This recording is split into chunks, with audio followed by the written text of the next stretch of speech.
Senin pagi, 19 Oktober 1987. Seperti biasa, ribuan orang naik kereta menuju Jakarta. Ada yang berangkat kerja, ada yang membawa tas sekolah, ada yang berdiri berdesakan di dalam gerbong karena kursi sudah penuh sejak stasiun pertama. Tidak ada yang terlihat aneh. Tidak ada yang merasa takut. Di jalur rel kawasan Bintaro, dua kereta sedang bergerak dari arah yang berlawanan. Di ruang kemudi, masinis fokus pada jalurnya masing-masing. Semua tampak normal.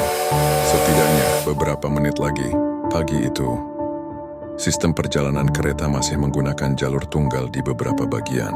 Artinya, hanya satu kereta yang boleh melintas dalam satu waktu. Namun sesuatu mulai berjalan salah. Informasi perjalanan tidak tersampaikan dengan sempurna. Sinyal tidak terbaca dengan jelas.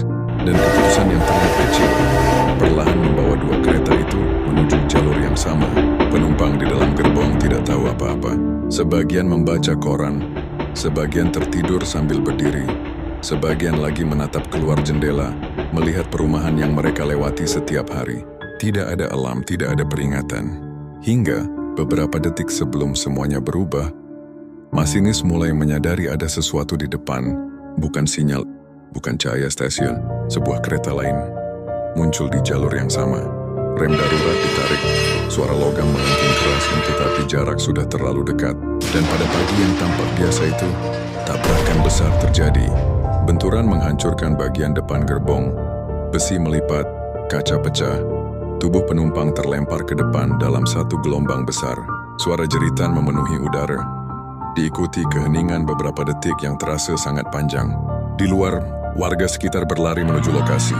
Asap tipis mulai naik, dan orang-orang yang selamat mencoba keluar dari puing gerbong yang saling menembus satu sama lain.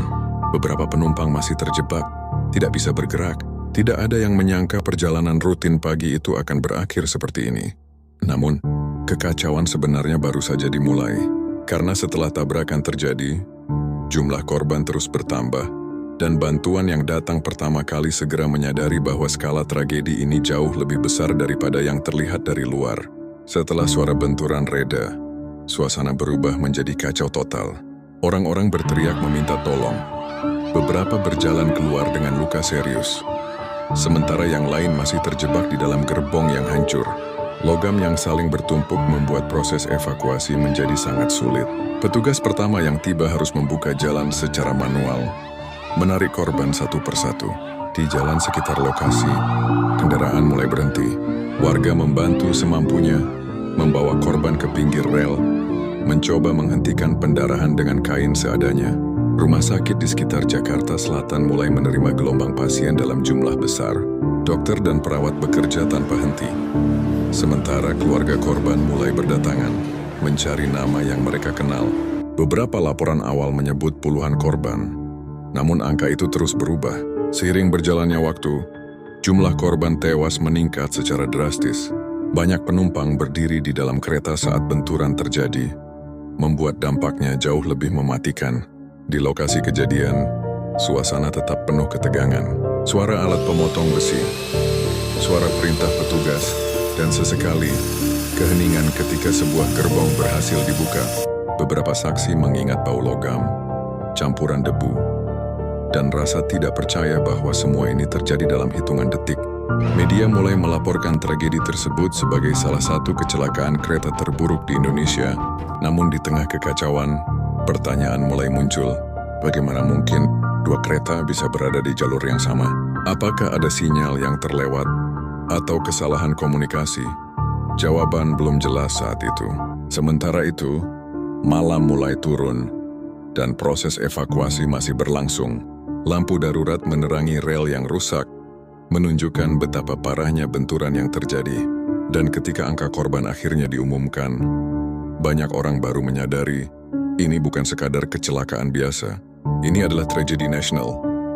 Tetapi, penyebab sebenarnya masih menjadi tanda tanya.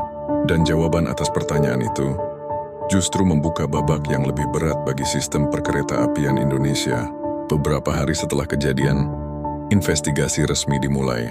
Petugas mencoba menyusun ulang kronologi, menit demi menit, untuk memahami bagaimana dua kereta bisa saling bertabrakan di jalur yang seharusnya aman. Hasil awal menunjukkan adanya kegagalan komunikasi. dan kemungkinan kesalahan dalam membaca sinyal perjalanan. Dalam sistem jalur tunggal, satu keputusan kecil bisa membawa konsekuensi besar, dan pagi itu, rantai keputusan tersebut berakhir dalam tragedi. Masyarakat mempertanyakan keamanan transportasi publik, keluarga korban menuntut jawaban, dan perubahan. Tragedi Bintaro menjadi titik balik, mendorong evaluasi sistem sinyal, prosedur komunikasi, serta standar keselamatan kereta di Indonesia. Namun bagi para penyintas, perubahan itu datang terlambat. Banyak yang membawa trauma seumur hidup. Suara rem mendadak atau guncangan kecil bisa memicu ingatan kembali pada pagi itu.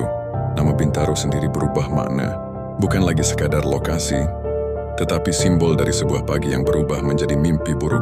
Hingga hari ini, tragedi tersebut masih dikenang sebagai salah satu kecelakaan kereta paling mematikan di negeri ini.